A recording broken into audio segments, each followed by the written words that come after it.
Salut chers amis et bienvenue dans cette nouvelle vidéo où je vais essayer de vous expliquer un peu et en bref les réactions qui aboutissent à la libération de l'énergie emmagasinée dans la matière organique. Et je veux commencer par la partie concernant la respiration cellulaire. Donc lorsqu'on parle de matière organique, on parle de toute molécule qui contient les trois éléments suivants: le carbone, l'hydrogène et l'oxygène. Donc les matières organiques, ce sont les lipides, les protéines et les sucres. Généralement, pour le corps et pour les cellules, elles utilisent d'abord les sucres comme première source d'énergie. Et lorsque les sucres sont peu abondants, le corps utilise les lipides. Et lorsqu'il n'y a ni les lipides ni les sucres dans le milieu, il utilise les protéines comme dernière source d'énergie. Dans notre cas, on va étudier le cas le plus simple et c'est la libération de l'énergie emmagasinée dans la molécule du glucose.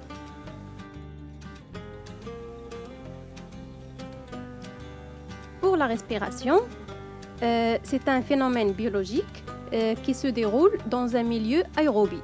Et lorsqu'on parle d'un milieu aérobie, c'est-à-dire un milieu riche en oxygène, parce que les réactions de respiration nécessitent la présence d'oxygène dans le milieu. Aussi, la respiration permet la dégradation complète de la matière organique et donc la libération de l'énergie totale emmagasinée dans les molécules organiques. Donc, lorsque la matière organique se trouve dans la cellule vivante et en présence du dioxygène et de mitochondries, la respiration se déroule pour donner CO2 et H2O comme produit, en plus d'énergie. Cette énergie est libérée sous forme d'ATP, qui est la molécule utilisée dans les cellules vivantes, et aussi sous forme d'énergie thermique, donc sous forme de chaleur.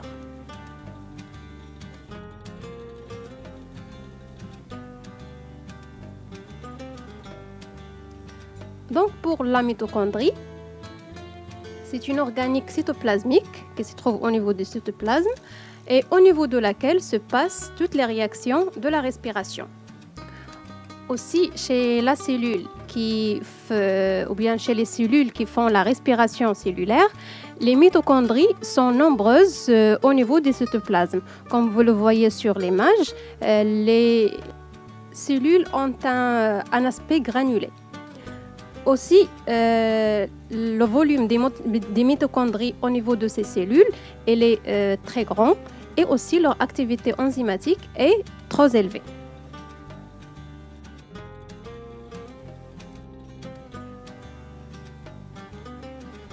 La mitochondrie est constituée d'une double membrane, une membrane externe qui entoure la mitochondrie et une membrane interne.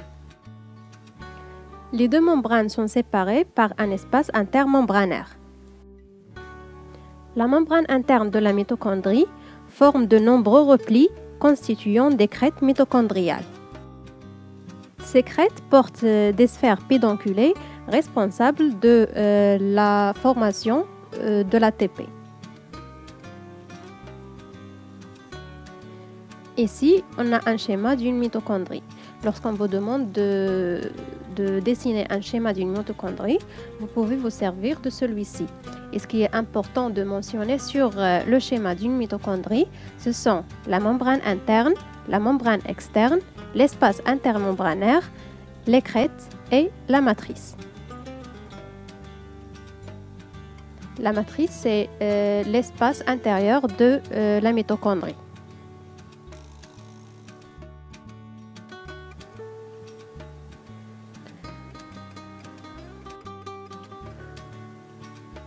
Vous entendez souvent parler de structure et ultrastructure. C'est quoi la différence entre les deux?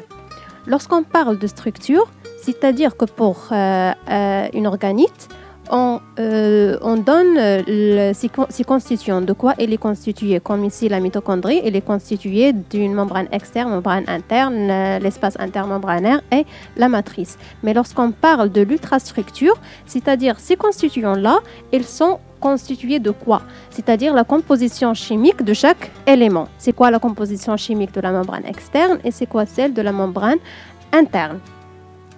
Pour la membrane externe de la mitochondrie, elle est constituée de 40% de lipides et de 60% de protéines. Et les lipides qu'on trouve dans la membrane externe sont comparables à ceux qu'on trouve dans la membrane cytoplasmique. Pour la membrane interne, elle est constituée uniquement de 20% de lipides et de 80% de protéines. Ces protéines sont soit des transporteurs d'électrons, soit des transporteurs d'électrons et de protons, soit des enzymes, comme l'ATP synthétase.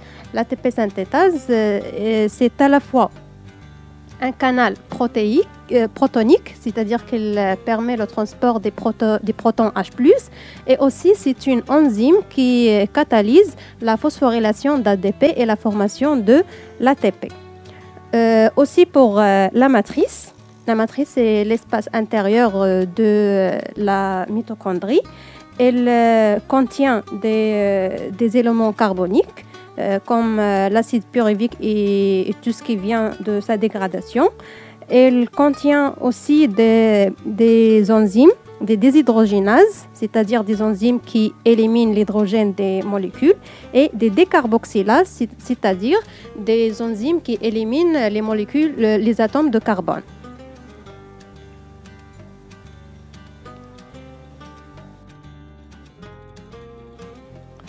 Pour la respiration, il se déroule en plusieurs étapes.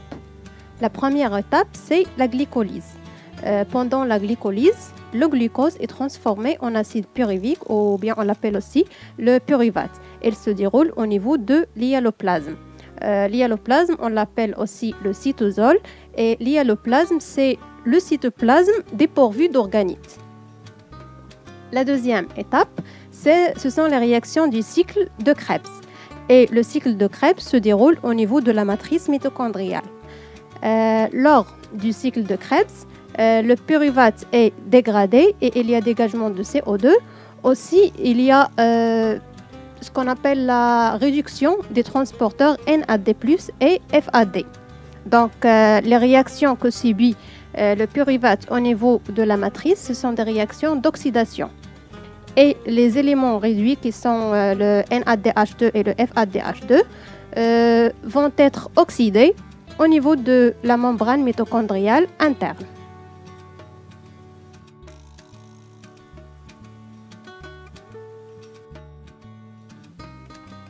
La première étape de la dégradation du glucose est la glycolyse.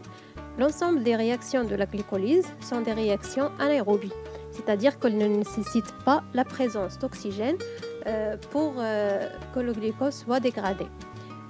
Et durant les réactions de glycolyse, le glucose est transformé en pyruvate, c'est-à-dire l'acide pyruvique, et elle aboutit à la formation d'une faible énergie. Cette étape, elle est commune entre la respiration et la fermentation, et elle se déroule au niveau de l'hyaloplasme. Ce schéma résume l'ensemble des réactions de la glycolyse, partant du glucose, arrivant jusqu'à la formation de l'acide pyruvique.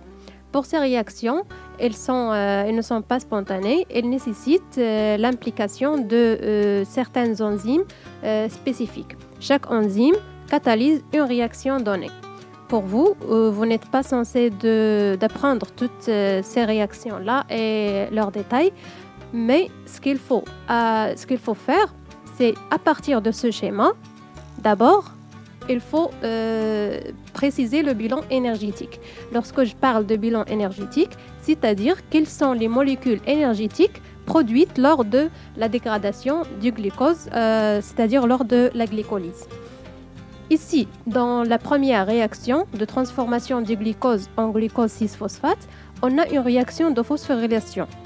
Donc, un groupement phosphore est donné par la molécule d'ATP et on a formation du glucose 6-phosphate. Donc, ici, il y a consommation d'énergie. Le glucose 6-phosphate est transformé en fructose 6-phosphate et le fructose 6-phosphate subit une phosphorylation par une molécule d'ATP aussi pour donner le fructose 10-phosphate. Donc, on a une consommation d'une autre molécule d'ATP. Le fructose 10-phosphate est clivé pour donner deux molécules de phosphoglycéraldéhyde. Ces deux molécules de phosphoglycéraldéhyde subissent une phosphorylation par deux groupements PI indépendants dans le cytosol. Et lors de cette réaction, on a aussi la réduction de NAD+, qui se transforme en NADH H+, ou bien NADH2 tout court.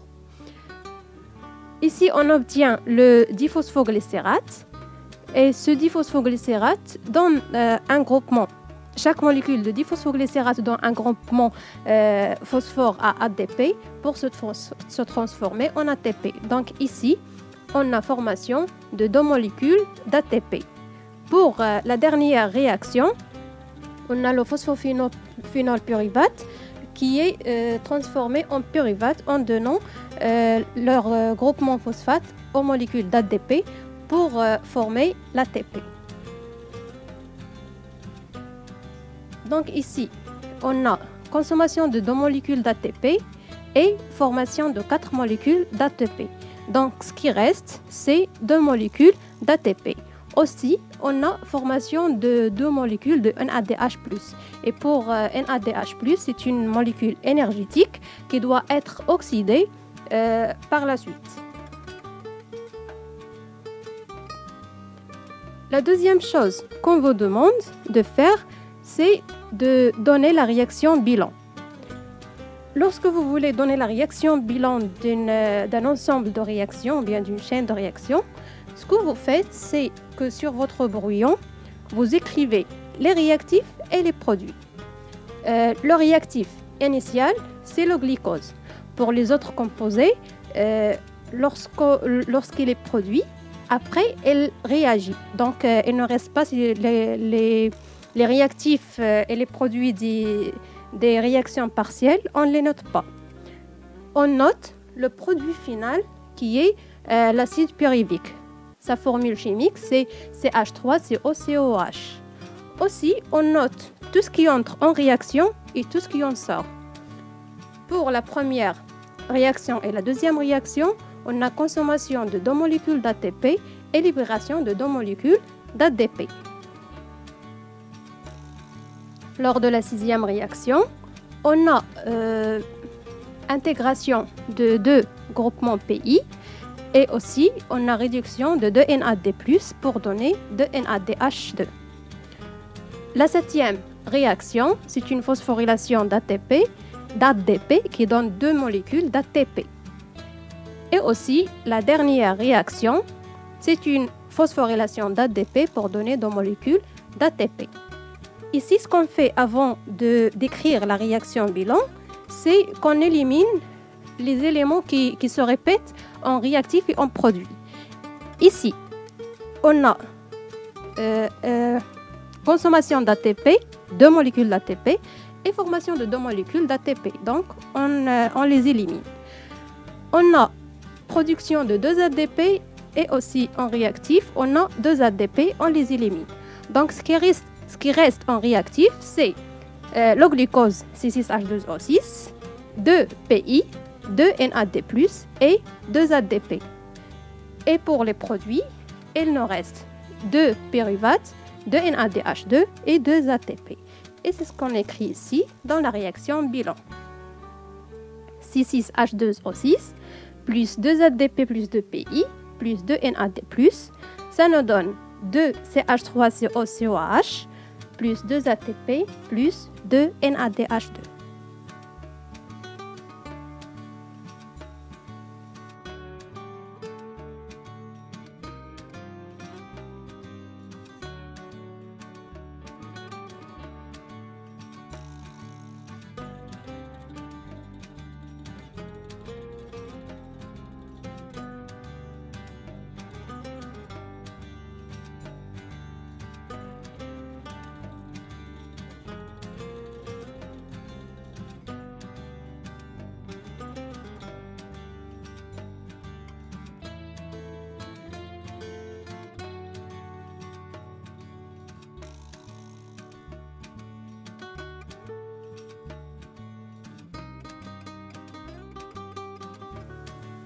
La deuxième étape du métabolisme des glucoses est le cycle de Krebs.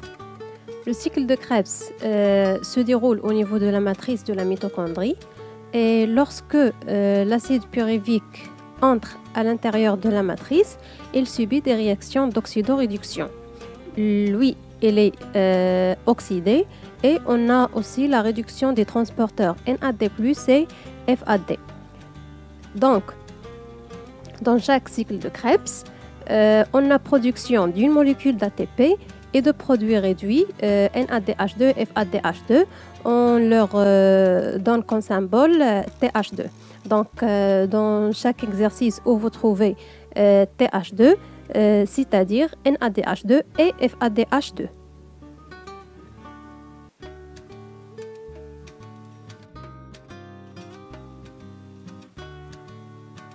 Le schéma suivant résume l'ensemble des réactions du cycle de Krebs.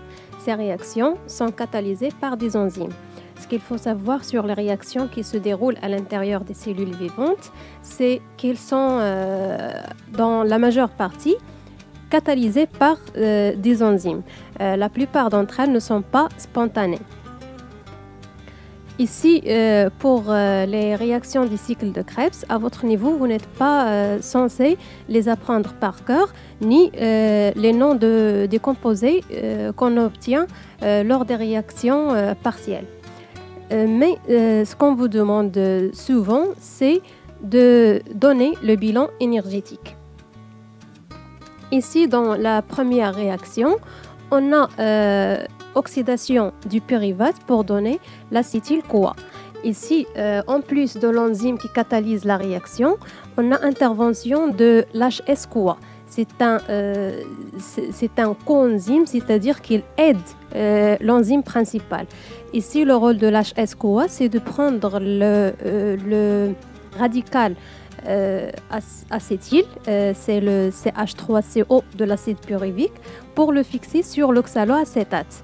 Et cette réaction donne le citrate qui est un composé acide carbone. Donc, lors de la transformation du pyruvate en acétylcoenzyme A, on remarque qu'il y a un dégagement de CO2, c'est-à-dire qu'il y a une décarboxylation. Et toujours en parallèle de la décarboxylation, on a une déshydrogénation. Et les hydrogènes qui sont éliminés du pyruvate, c'est le NAD+, qui les prend pour être réduit en NADH2. Donc ici, on a formation de NADH2. Dans la quatrième réaction, on a aussi une décarboxylation et échappement de CO2.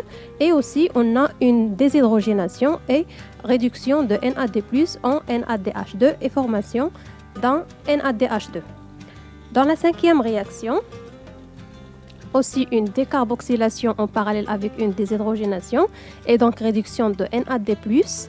Et dans la sixième réaction, on a une phosphorylation d'une molécule de GDP. Ici, selon le type de cellule, on a soit production d'une molécule de GTP, soit formation d'une molécule d'ATP. Et pour les deux molécules, elles sont équivalentes. Donc ici, on a formation d'ATP.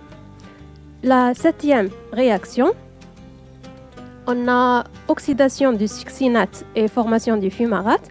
Lors de cette oxydation, on a réduction de FAD et formation de FADH2. Dans la neuvième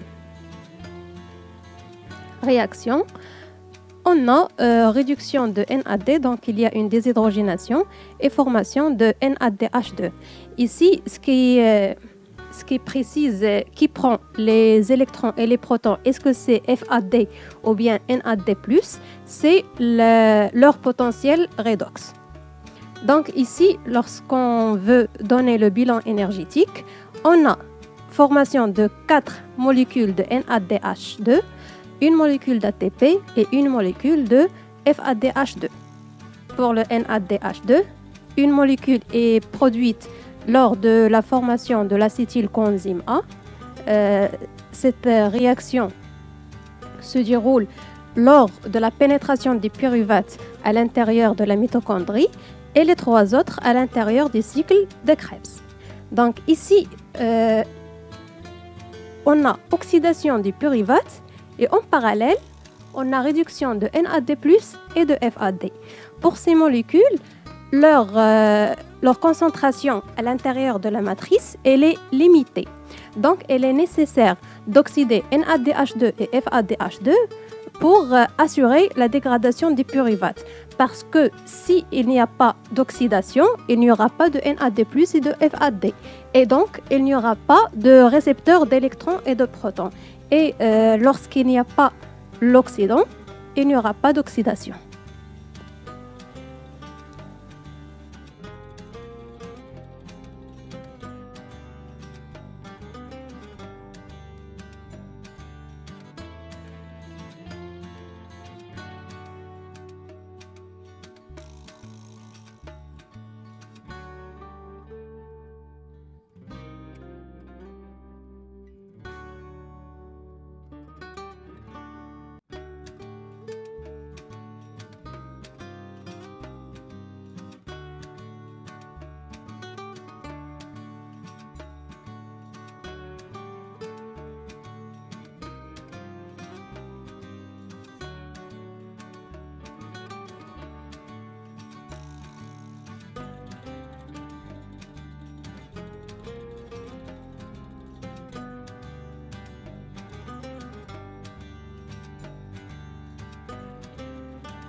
La dernière étape de la respiration est l'oxydation respiratoire. Pour l'oxydation respiratoire, c'est-à-dire l'oxydation de NADH2 et de FADH2. Cette oxydation se déroule au niveau de la membrane mitochondriale interne. Parce qu'au niveau de cette membrane, il y a des protéines qui transfèrent les électrons à partir du donneur d'électrons TH2 vers le récepteur final qui est la molécule d'oxygène. Et aussi, ces protéines membranaires, elles forment ce qu'on appelle la chaîne respiratoire. Donc, lorsqu'on vous demande de donner une définition à la chaîne respiratoire, ce sont des protéines membranaires qui transportent les électrons du donneur d'électrons TH2 vers le récepteur final et aussi elles transportent les protons H+ de la matrice vers l'espace intermembranaire lors de l'oxydation respiratoire. Sur ce schéma, je vais vous expliquer comment se déroule l'oxydation de NADH2 d'abord. Toujours lorsque on vous demande d'orienter un schéma, vous cherchez les sphères pédonculées qui sont ronds. Les sphères pédonculées de l'ATP synthétase sont toujours orientées vers la matrice. Et ici, je vais utiliser le bleu pour les protons H+, et en orange pour schématiser les électrons. Donc, ici, pour la molécule NADH2, elle a le potentiel redox le plus fort. Donc, elle donne ses électrons au transporteur T1. Et on sait très bien que c'est ces électrons qui lient NAD+, au proton H2, au proton H+. Donc, lorsque NADH2 libère les électrons, il se transforme en NAD+, et il libère les protons H+, qui sont dans sa molécule. Et NAD rejoint le cycle de Krebs. Pour le transporteur T1, T4 et T6, ce n'est pas uniquement un transporteur d'électrons, il est aussi un transporteur de protons. Et on les appelle des canaux voltage dépendants. Lorsqu'on parle de canaux voltage dépendants, on parle de canaux qui s'ouvrent lorsqu'ils reçoivent des électrons. Lorsque T1 reçoit les électrons de NADH2, il s'ouvre et fait sortir 3 protons H+ vers l'espace intermembranaire. Ces électrons passent par le transporteur T3 jusqu'à T4. T4, en recevant les électrons de NADH2, il s'ouvre et fait sortir 2 protons H+. Les électrons poursuivent leur chemin à travers T5 jusqu'à T6. T6 s'ouvre et fait sortir 2 protons H+. Au niveau du transporteur T6, les molécules d'oxygène reçoivent les électrons des transporteurs NADH2 et ceux de FADH. Dans notre cas ici, ce sont les électrons de NADH2.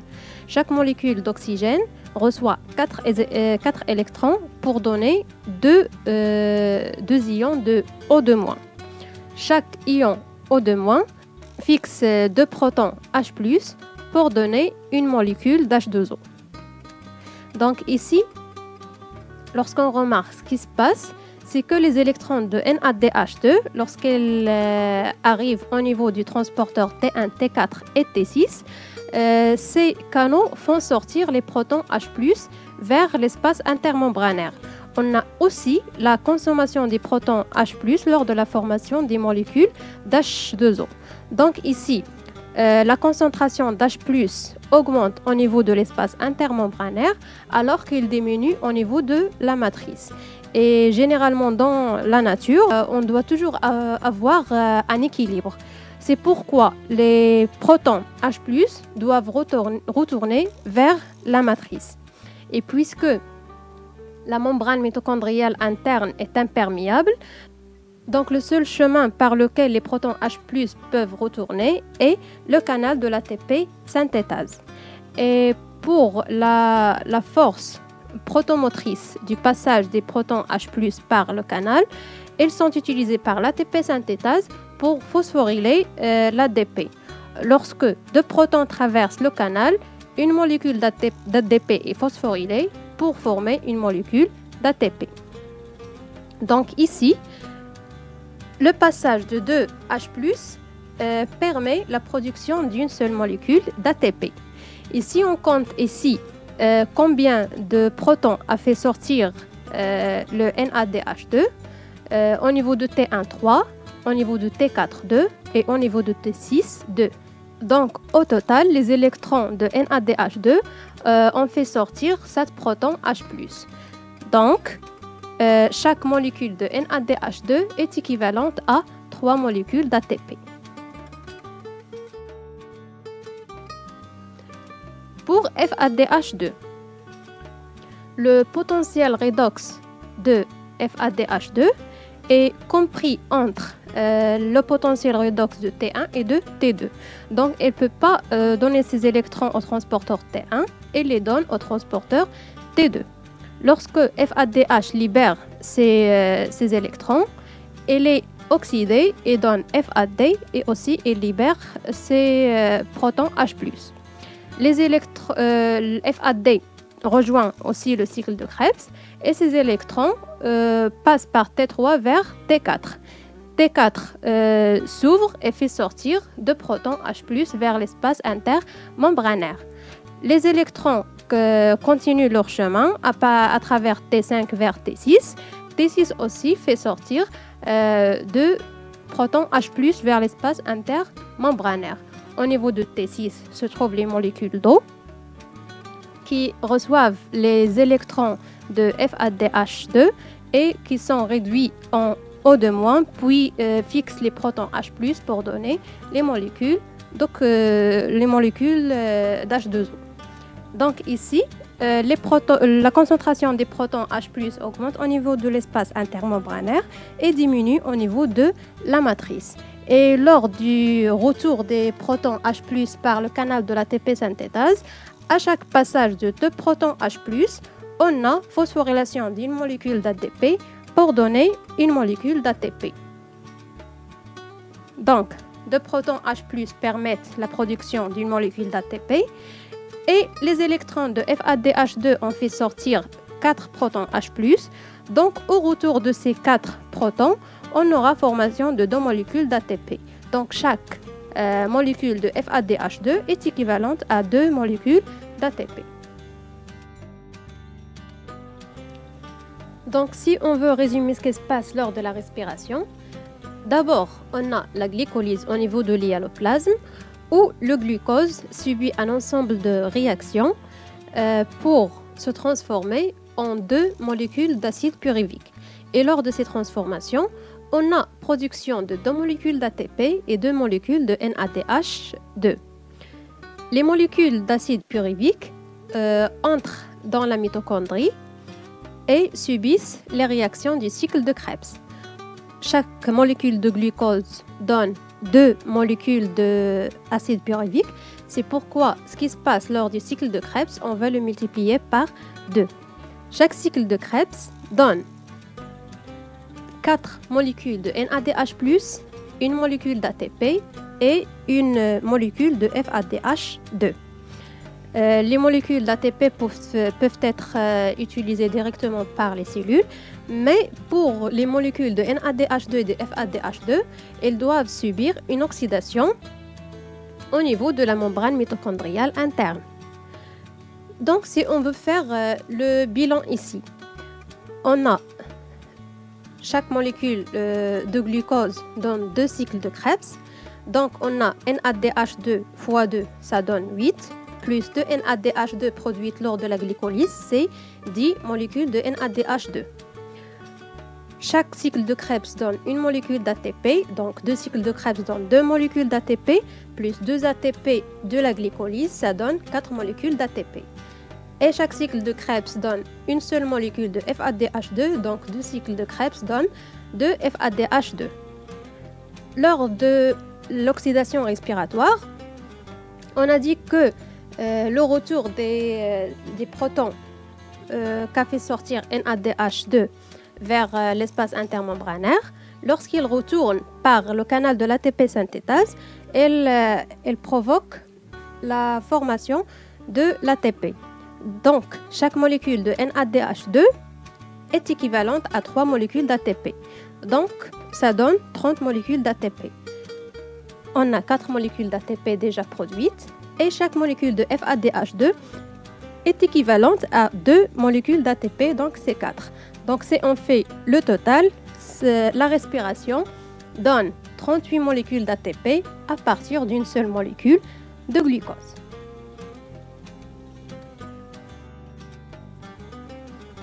J'espère que j'ai bien pu vous éclaircir un peu ce qui se passe lors de la respiration cellulaire.